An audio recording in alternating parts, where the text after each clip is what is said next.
Hello बच्चों, कैसे हो आप सभी लोग। आशा करता हूँ आप सभी लोग अच्छे होंगे और बेहतर तरीके से अपनी पढ़ाई को कर रहे होंगे। मैं पंकज आप सभी का हार्दिक स्वागत करता हूँ आपके अपने यूट्यूब चैनल ज्योमेट्री क्लासेस में।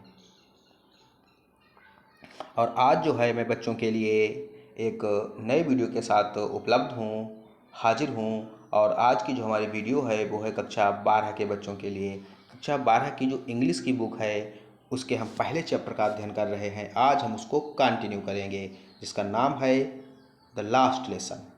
तो आज जो है हम द लास्ट लेसन को कंटिन्यू करेंगे और आज जो है हम इसका बच्चों के लिए थर्ड पार्ट लेकर आए हैं, क्योंकि पार्ट फर्स्ट और पार्ट सेकेंड जो है वो हम पीछे पढ़ चुके हैं। और वे बच्चे जिन्होंने इसका पार्ट फर्स्ट और सेकेंड नहीं देखा है, कृपया वो बच्चे डिस्क्रिप्शन बॉक्स में जाएं, वहाँ पर दिए गए लिंक पर क्लिक करें और उन दोनों पार्टों को अच्छी तरीके से देखें ताकि पूरा चैप्टर जो है वो हमें समझ में आए। या फिर हमारे चैनल की प्लेलिस्ट में जाएं, वहाँ पर भी दोनों पार्ट बच्चों को उपलब्ध होंगे, वहाँ पर बच्चे जो हैं वो देख सकते हैं। तो चलिए शुरू करते हैं आज की class.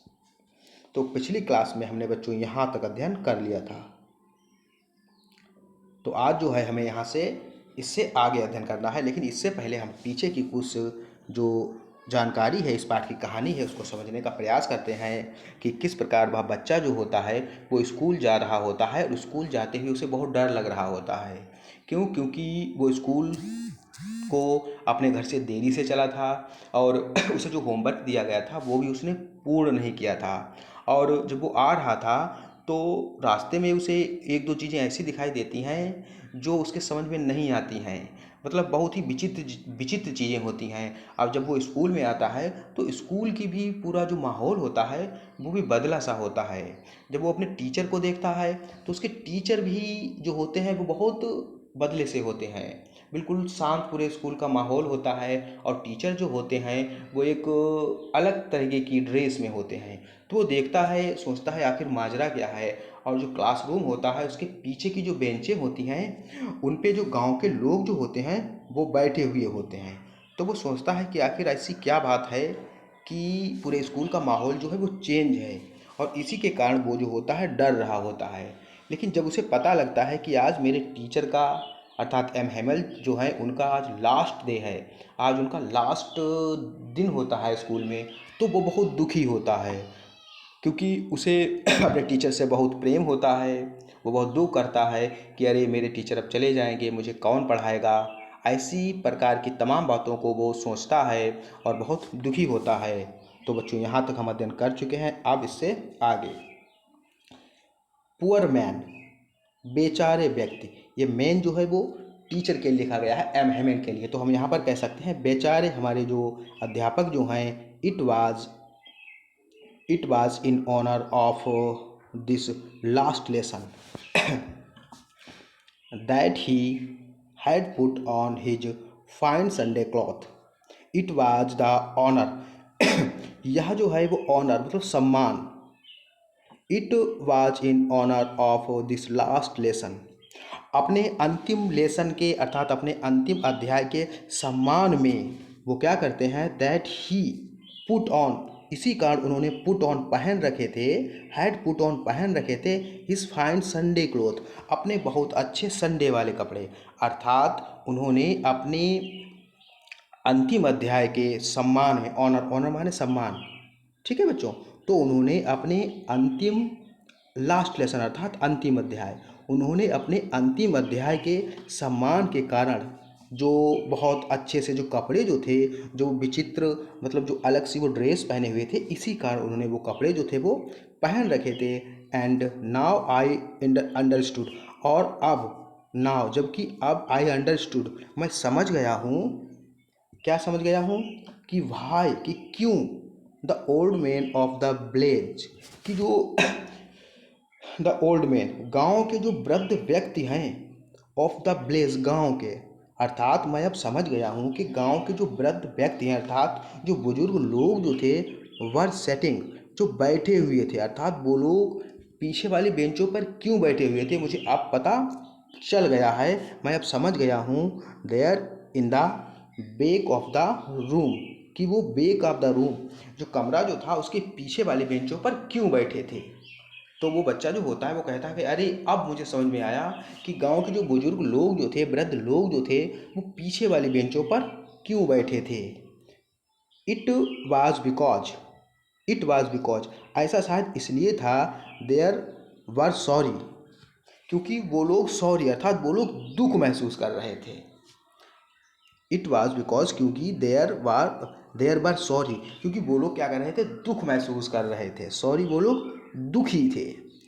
To that they had not gone to school more, that कि they had not gone to school more, कि वो लोग अब स्कूल नहीं जा पाएंगे। अर्थात वो लोग इसलिए दुखी थे क्योंकि उनके टीचर जो हैं एम हेमल, वो अब यहाँ से चले जाएंगे, तो अब उनका स्कूल में बिल्कुल भी जाना बंद हो जाएगा। तो इसीलिए वो लोग दुखी थे कि they had not gone to school more, कि वो लोग अब स्कूल नहीं गए हैं। It was there way of thinking, it was यह था, दियर वे उनका तरीका, दियर वे मतलब उनका तरीका, यह था उनका तरीका ऑफ थैंकिंग धन्यवाद करने का, मतलब यह जो था उन लोगों का अपने टीचर को धन्यवाद करने का तरीका था।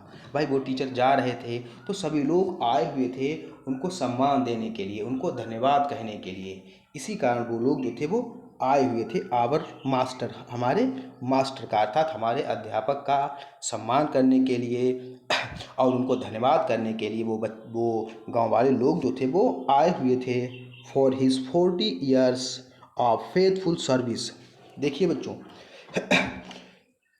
Of his 40 years faithful service, क्योंकि उन्होंने 40 माने 40 ईयर्स 40 वर्ष, क्योंकि उन्होंने 40 वर्ष ऑफ फेथफुल मतलब वफादारी से, पूर्ण निष्ठा के साथ सर्विस सेवा की थी। एम हेमल जो थे वो इस स्कूल में 40 वर्ष से पढ़ा रहे थे। तो 40 वर्ष समय जो होता है बहुत लंबा होता है बच्चों। तो उनका जो एक तरह से वो जो थे वहाँ के एक सदस्य बन गए थे, तो इसीलिए उन गांव वालों से और बच्चों से उनका बहुत लगाव था। अब वो जब जा रहे थे तो सभी लोग, वो बच्चे और गांव वाले जो थे वो उनको लेकर बहुत दुखी हो रहे थे, क्योंकि उन्होंने क्या किया था, 40 ईयर्स फेथफुल सर्विस, क्योंकि उन्होंने 40 वर्ष की जो उनकी जो सर्विस जो थी, सेवा जो थी, इसी कारण end of showing their respect, और वो क्या करने आए थे, end of showing their respect, अपने रिस्पेक्ट को प्रदर्शित करने आए थे। रिस्पेक्ट माने सम्मान, उनके प्रति अपने सम्मान को प्रदर्शित करने के लिए और उनको धन्यवाद करने के लिए वो लोग जो थे वो आए हुए थे। फॉर द कंट्री, अपने देश के लिए, अर्थात उनके लिए और अपने देश के लिए भी वो सम्मान देने के लिए, धन्यवाद करने के लिए आए हुए थे। That was theirs no more, जो कि अब उनका नहीं है। क्या उनका देश वो, ठीक है। That was theirs no more, जो अब उनका नहीं है, अर्थात कहने का मतलब है फ्रांस पर अब किसका कब्जा था, पर्शिया का कब्जा था। तो वो पहले तो फ्रांस का टुकड़ा था, लेकिन अब चूंकि वो पर्शिया का टुकड़ा है तो अब वो फ्रांस का टुकड़ा नहीं है, अर्थात अब वो उनका देश नहीं था। इसलिए इसमें कह रहे हैं कि there's, that was there's no more, जो कि अब उनका नहीं है, तो उसके लिए भी वो क्या करने आए थे, वो सम्मान व्यक्त करने आए थे।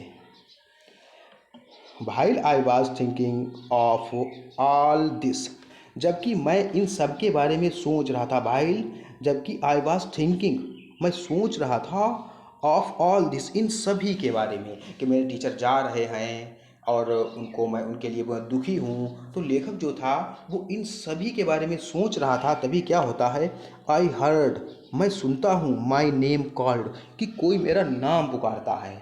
इसी बीच वो सुनता है कि किसी ने मेरा नाम पुकारा है। It was my turn to recite, और इट वॉज यह, माई टर्न माने मेरी बारी, यह मेरी बारी थी, टू रिसाइट पढ़ने की, अर्थात कुछ बोलने की, खड़े होकर क्लास में कुछ बोलने की मेरी बारी थी। जैसे टीचर होता है तो वो पढ़ा रहा होता है, तो जब या कुछ बच्चों से पूछता है तो बारी बारी से बच्चों को खड़ा करके वो क्लास में पूछता है, ठीक है। तो ऐसे ही अब बारी किसकी आ गई थी, छोटे फ्रेंच की बारी आ गई थी कि अब तुम कुछ बताओ हमें। तो यही लिखा है, it was my turn to recite, कि अब मेरी बारी थी कुछ बोलने की, कुछ बताने की। What would I not have given, what would not I have given, और मैं क्या नहीं दे सकता था।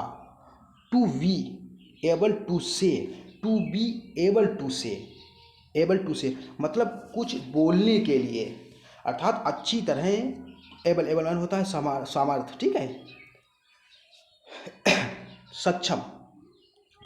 मैं कुछ अच्छी तरीके से बोलने के लिए क्या नहीं दे सकता था। That dreadful rules of participle all through, अर्थात कहने का मतलब है मैं पार्टिसिपल हमने बताया था बच्चों क्या है, जो उसको काट दिया गया था, ये ग्रामर का हमारे एक चैप्टर है, ठीक है। इसकी जो ड्रेडफुल का मतलब है भयानक, ठीक है, ड्रेडफुल माने भयानक और रूल्स माने नियम, अर्थात इसके भयानक नियमों को अच्छी तरीके से बिना अटके बिना रुके हुए मैं बोलने के लिए नॉट हैव गिवन क्या नहीं दे सकता था, अर्थात मैं इन पार्टिसिपल के नियमों को बेहतर तरीके से बोलने के लिए मैं कुछ भी कर सकता था, ये कहना चाह रहा है लेखक।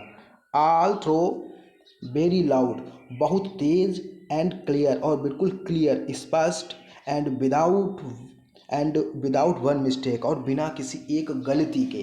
तो यहाँ पर पूरा मिला के हम इस प्रकार कह सकते हैं कि इन पार्टिसिपल के भयंकर नियमों को बहुत तेज और बिल्कुल स्पष्ट आवाज़ में तथा बिना मिस्टेक अर्थात बिना गलती किए हुए मैं बोलने के लिए मैं क्या नहीं कर सकता था।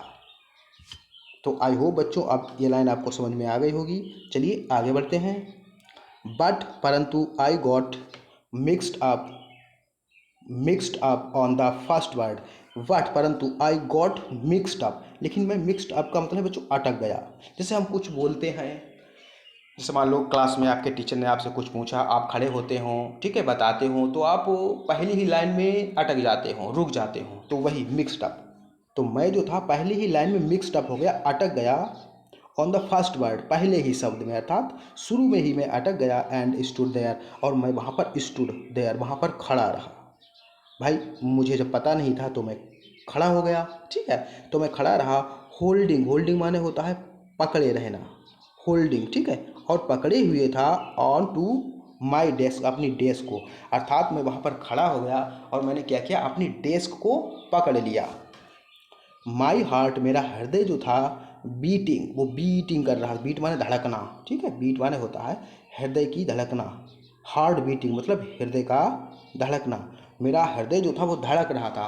भाई कोई भी बच्चा हो जब क्लासरूम में खड़ा होता है और सामने टीचर होते हैं और भी सारे बच्चे बैठे होते हैं, अगर कुछ अगर वो बोल नहीं पाता है, बता नहीं पाता है, तो उसको अंदर से डर सा लगता है, ठीक है, बच्चा जो होता है थोड़ा घबरा जाता है, तो उसका हृदय जो होता है वो धड़कने लगता है। तो उसी प्रकार उस बच्चे के साथ हो रहा था, उसका हृदय जो था वो धड़क रहा था। And not daring to look up, and not daring माने होता है बच्चों साहस, हिम्मत, और मेरी इतनी हिम्मत नहीं थी, मुझ में इतना साहस नहीं था टू लुक अप, ऊपर देखने का, कि मैं अपनी नज़रों को उठा सकूं और ऊपर मतलब क्लास में चारों ओर देख सकूं, इतनी मेरी हिम्मत नहीं हो रही थी। कहने का मतलब है लेखक जो था वो घबरा गया था बच्चा।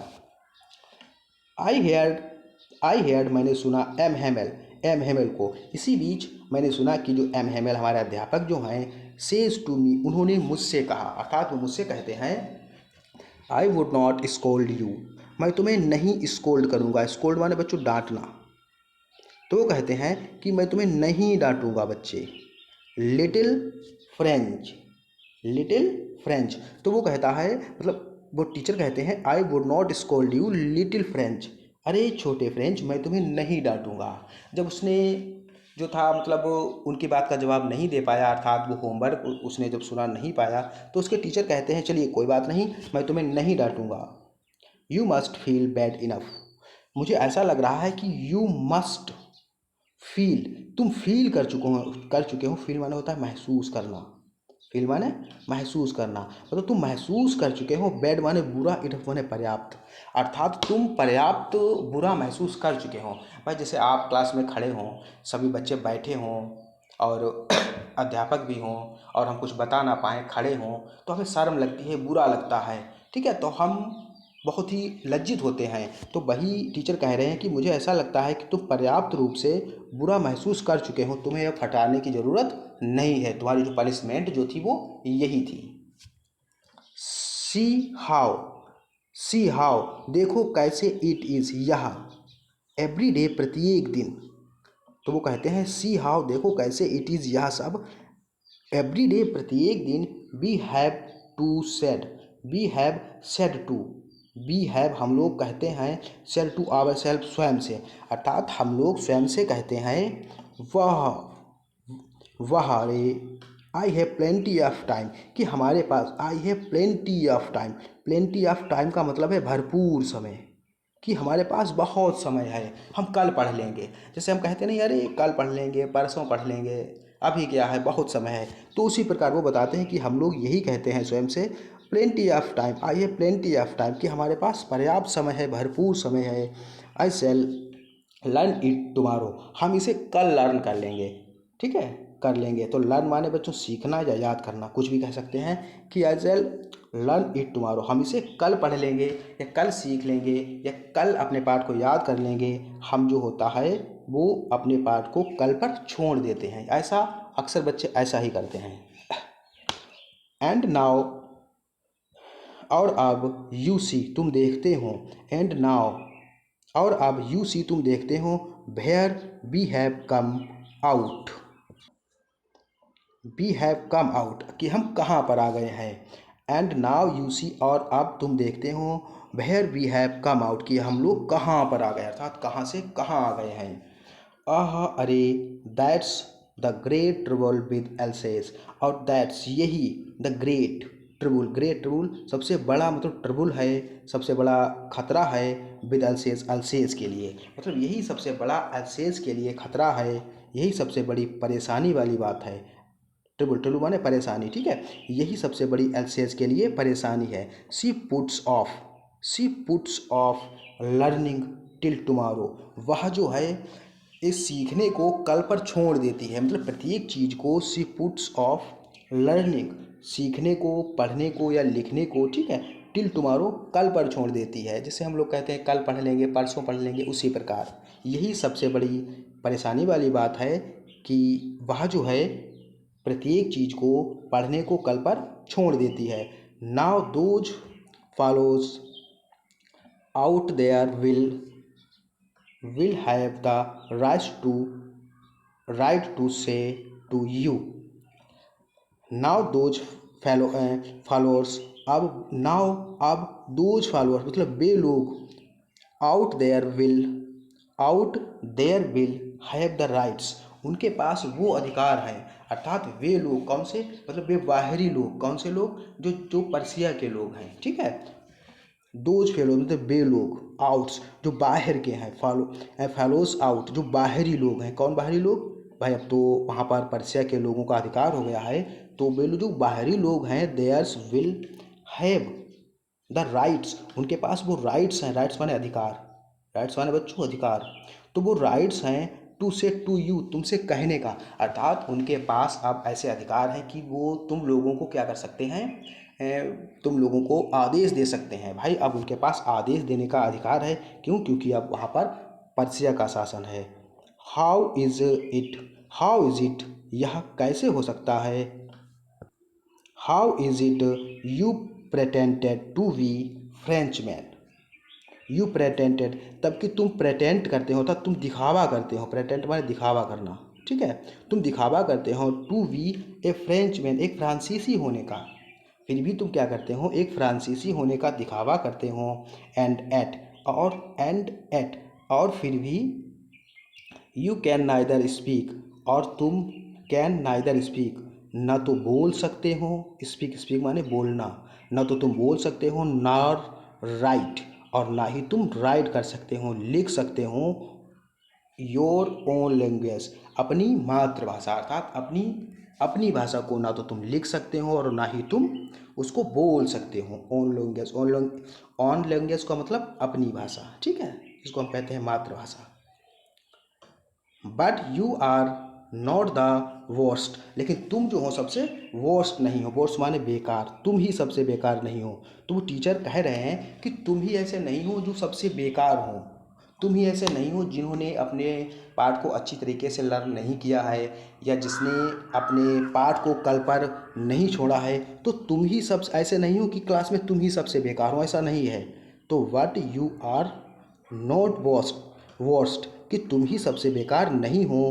पुअर लिटिल फ्रेंच, छोटे फ्रेंच अर्थात बेचारे छोटे फ्रेंच, तुम ही सबसे बेकार नहीं हो क्लास में, तुम्हारे जैसे मतलब और भी हैं। तो ये कहना चाह रहे हैं we have all a great deals to approach, हमारे पास बहुत से अप्रोच आवर सेल्फ विद।